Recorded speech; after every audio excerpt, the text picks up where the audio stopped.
Hello everyone! Welcome to our first video lesson in PreCalculus. And ang topic natin in this video is about Introduction to Conic Sections. So after watching this video, the students or the learners are able to first differentiate non-degenerate and degenerate conics, second, illustrate the different types of conic sections and how they are formed, third, identify structures around that uses any of the non-degenerate conics. What are these conic sections? And paano ba sila nabubuo? So, mapansin nyo, merong tayong itong double right circular cone and you're trying to cut it by using this red rotating plane or red cutting plane. At yung sa intersection nilang dalawa, doon ay mayroong mabubuong mga figure. At sila yung tinatawag na conic sections or conics. So yung kind ng conic sections na mabubuo ay nakadepende sa kung anong position or kung anong angle naka-intersect yung cutting plane sa double right circular cone.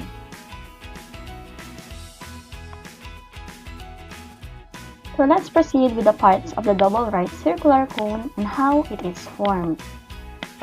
So kung mapapansin nyo, mayroon ditong red line na vertical line. Ito yung tinatawag na axis of the cone. Then itong green line. Itong green line na ito yung tinatawag na generator na naka-intersect sa axis of the cone. At kapag ni-rotate natin itong generator around the axis of the cone, yan, so mag-rotate din yung baba, doon nabubuo yung tinatawag na double right circular cone. So ito yung nabuo niyang figure. So itong A na to, or itong alpha, ito yung tinatawag na vertex angle, or the angle between the generator and the axis of the cone. So, ito yung vertex or apex ng double right circular cone. At ito naman ang upper nape or upper nape. Ito naman ang lower nape or lower nape. So, the first conic section that we will discuss is the circle. So, how does this circle form? So, kapag ang ating cutting plane, so ito yung cutting plane natin. So, ito yung cutting plane natin. Kung mapapansin nyo, nakaparallel siya doon sa base ng cone. So, yan. Nakaparallel siya sa base ng cone. So, base of the cone. Yan, nakaparallel siya. Ito yung cutting plane. Yan, naka-parallel siya. And also, naka-perpendicular naman siya sa axis of the cone. So, yan, naka-perpendicular siya, naka-90 degrees siya. Doon nabubuo yung circle. So, conic sections in real-life applications. So, dito sa figure natin, makikita nyo, yung example ng circle is the Ferris wheel. So, yung circle naman is marami naman tayo makikita sa paligid natin. So, maraming application yung circle.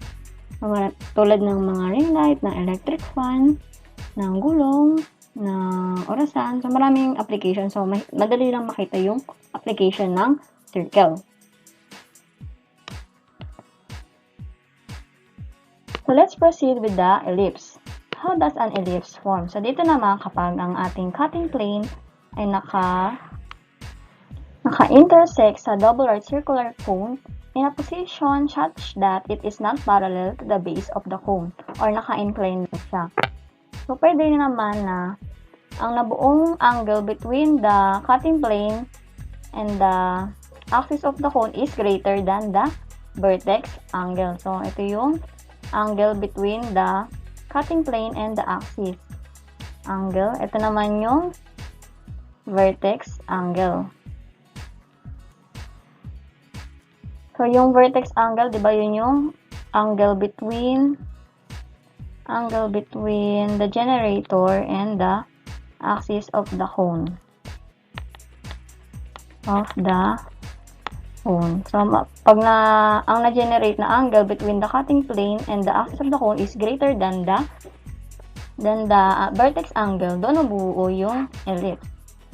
So, sa ellipse, kapag ang angle between the cone and then the angle between the cutting plane and the axis of the cone is greater than the vertex angle. Vertex angle. Yan. Doon mabubuo yung ellipse. So, conic sections or ellipse in real-life application. So, yung mga example nito in real life, ito yung mga mirror or mga vintage mirror. And then, itong bola ng football. So, let's proceed with the parabola. How does this parabola work? So, dito naman kapag ang cutting plane ay naka-intersect sa double right circular cone parallel to the element or the generator. So, diba ito yung generator. Yan. Ito yung generator, diba? Yan. Pansin nyo, nakaparallel yung cutting plane doon sa generator.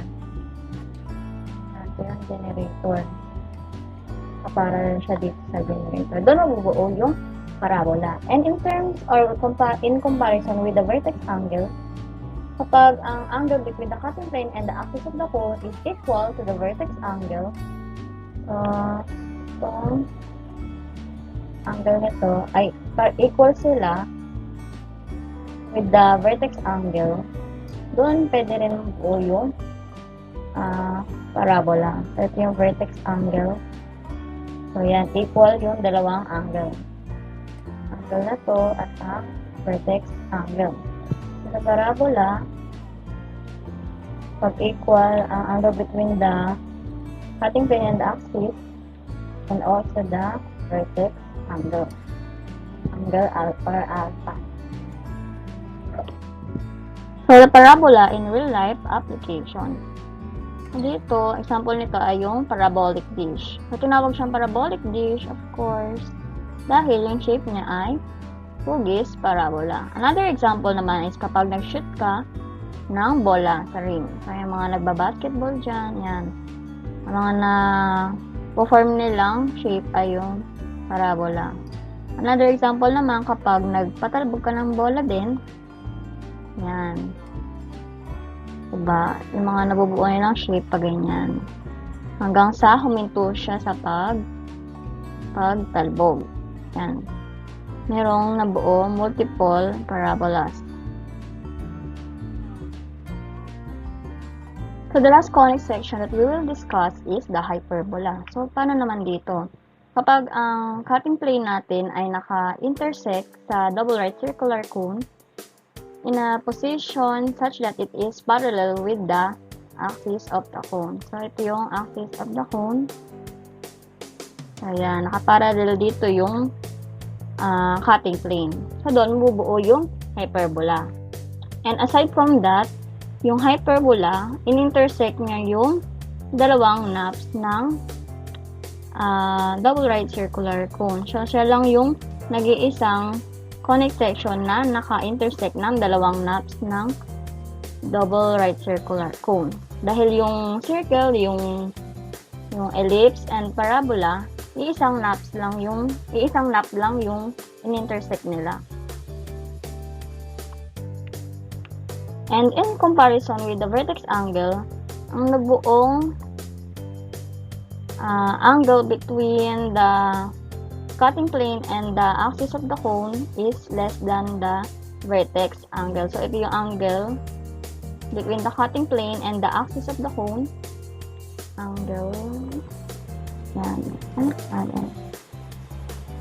Then, ito yung vertex angle. So, mas maliit yung nabuong angle kaysa sa vertex angle. Sa parabola,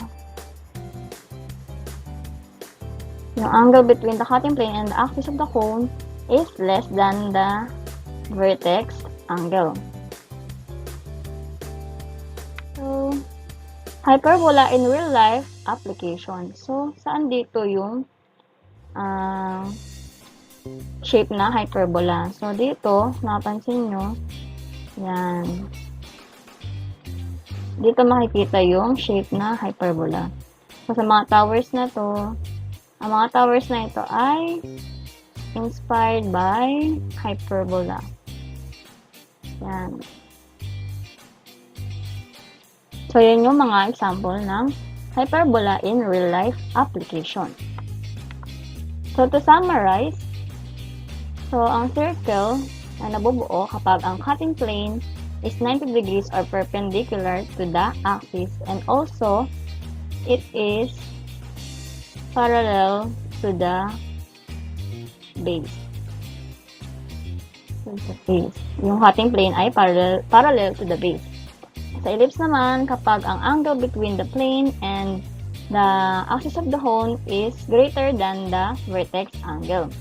Sa parabola naman, nabubuo siya kapag ang angle between the plane and axis is equal to the vertex angle.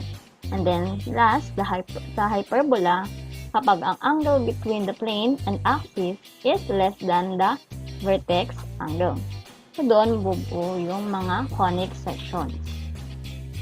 So, there are two types of conic sections, the degenerate and the non-degenerate conic sections. So, ano yung pagkakaiba nila? Sa degenerate conic section, kapag ang ating cutting plane ay naka-intersect sa cone directly through its vertex, doon mabubuo ang degenerate conic section. So, example nito, sa figure natin, itong cutting plane ay naka-intersect sa cone parallel to the base, and also in-intersect niya rin yung vertex ng cone. So, isa siyang degenerate conic section. So, doon mabubuo yung point. Dito naman, sa second na cone, mapansin natin yung cutting plane ay naka-intersect sa cone directly through its generator. So, ito yung generator, di ba? Yan. Na-intersect niya yung generator. Of course, na-intersect na rin niya yung vertex. Kaya, dito mabubuo yung line. Dito naman, sa pangatlo, yung cutting plane ay naka-intersect sa double right circular cone directly naman sa kanyang axis. Yan. So, sa axis niya, doon mabubuo yung two intersecting lines. So, ibig sabihin, ang non-degenerate conic section ay kabaliktaran ng degenerate conic section in which they are not intersecting the vertex angle. So, yung mga apat na discuss natin na conic section ay tinatawag na non-degenerate conic section dahil hindi nila na-intersect yung vertex ng cone. So, yung example, so yung mga circle, parabola, ellipse, and hyperbola, sila yung tinatawag na non-degenerate conic section dahil hindi nila na-intersect yung vertex ng cone. So, yung katumbas ng point sa non-degenerate conic section ay yung circle or ellipse. Sa line naman, ang katumbas niya sa non-degenerate conic section ay yung parabola.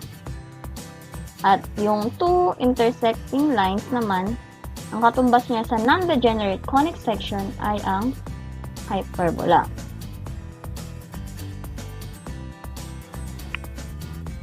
So these are all for introduction to conic section. I hope marami kayong natutunan, and in my next video, it is all about circles. So panoorin nyo rin yun. Thanks for watching!